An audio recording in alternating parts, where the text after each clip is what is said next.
জন্য দেশটার সর্বনাশ করেন নাই বিষয়। এই ছেলে পেলে কোথায়? এখনো চুল দাঁড়িয়ে উঠছে না।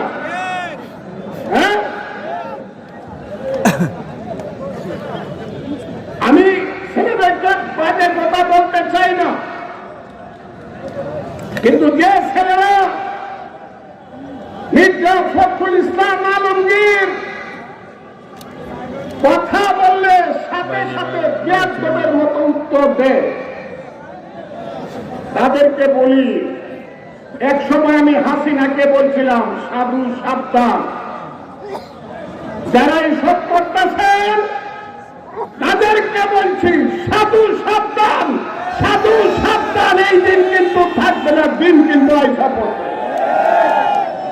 এই মুহূর্তে ইলেকশন হলে আল্লাহ উপরে, আল্লাহর রহমতে, মানুষের দয়ায় বাংলাদেশ জাতীয়তাবাদী দল দেশনেত্রী বেগম খালেদা জিয়া এবং দেশনায়ক তারেক রহমানের নেতৃত্বে 2/3 উপরে মেজরিটি পাবে ইনশাআল্লাহ। কেউ ছেড়ে